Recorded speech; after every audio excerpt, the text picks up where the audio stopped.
Assalamualaikum warahmatullahi wabarakatuh. Selamat pagi, selamat siang, selamat sore Pak Riza dan teman-teman. Perkenalkan, nama saya Leni Tafispa Nurwinabila dengan NIO 516982 dari Prodi Manajemen Sumber Daya Akuatik.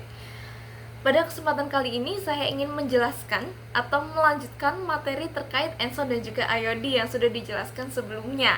Nah, pada kesempatan kali ini saya ingin menjelaskan dampak akibat ENSO dan juga IOD. Jadi seperti yang sudah dijelaskan sebelumnya, sekarang saya ingin menjelaskan kembali terkait ENSO dan IOD, khususnya di lingkup perikanan. Jadi ENSO dan IOD ini merupakan variabilitas iklim global yang dapat mempengaruhi kondisi oseanografi seperti suhu permukaan laut dan juga klorofil A.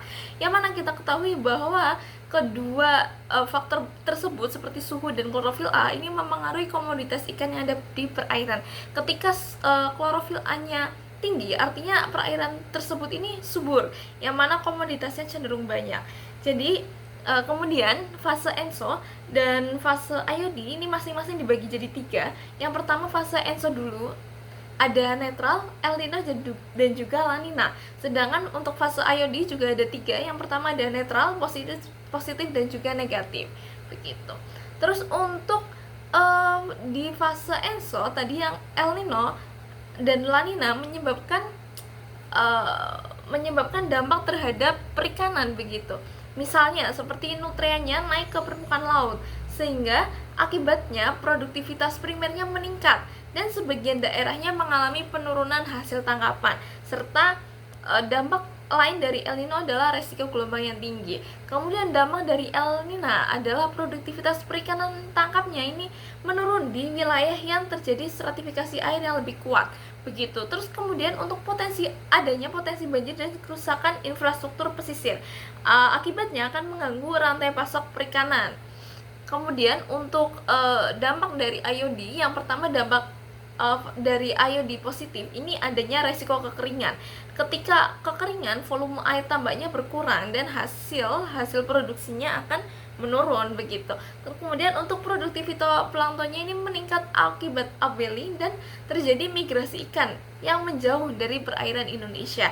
Kemudian untuk dampak akibat fase IOD negatif adalah pertama, hasil tambaknya ini meningkat jika tidak terjadi banjir. Tetapi jika terjadi banjirop dan kerusakan tambak ini diakibatkan oleh curah hujan yang ekstrim. Kemudian untuk produksi ikan pelagis besarnya ini cenderung meningkat. Kemudian ada hubungan antara ENSO dan IOD. Jadi ketika terjadi El Nino ditambah IOD positif akan menghasilkan kondisi yang sangat kering. Ketika kondisi yang kering ini, suhu muka air di Indonesianya ini lebih dingin, maka akan terjadi pembentukan awan yang sedikit gitu. Kemudian musim kemaraunya ini lebih panjang dan intens, terjadi peningkatan upwelling. Ikan pelagisnya cenderung bermigrasi ke daerah yang lebih hangat ya, sehingga menyebabkan fishing ground-nya bergeser, kemudian nelayannya harus melaut lebih jauh dan biaya operasional yang dibutuhkan untuk melaut cenderung meningkat gitu. Sedangkan untuk produktivitas lautnya ini cenderung menurun. Kemudian yang terdampak untuk tambak ini rawan kekeringan, kematian massal dan serangan penyakit. Kemudian untuk pakan alaminya menurun karena fitoplanktonnya sedikit gitu. Kemudian ada dampak dari kolaborasi La Nina juga IOD positif ini menghasilkan hujan yang ekstrim dan resiko banjir begitu.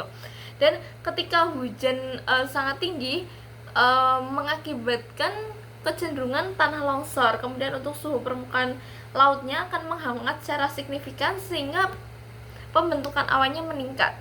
Air laut dan hujan tinggi akan menurunkan salinitas air laut, membuat ikan pelagis ini menjauh dari pesisir, kemudian menghasilkan gelombang yang tinggi dan cuaca yang buruk sehingga dapat mengganggu operasi penangkapan, yang mana ini mengakibatkan hari melautnya ini berkurang.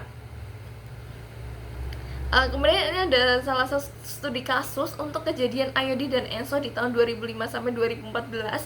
Terlihat di tabel bahwa tahun 2000 intensitas IOD tertinggi ini ada di tahun 2006 ya. Ini cukup tinggi dengan IOD positifnya, dan ENSO-nya cenderung lemah begitu. Kemudian dilanjutkan dengan ini merupakan gambar IOD dan El Nino di Samudra Hindia begitu.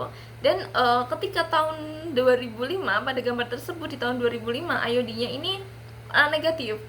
suhu permukaan lautnya ini cenderung meningkat, upwellingnya lemah dan produktivitasnya rendah begitu. Kemudian di tahun 2006 IOD-nya ini positif, suhu permukaan lautnya ini mendingin, upwellingnya sangat kuat dan ikannya cenderung melimpah.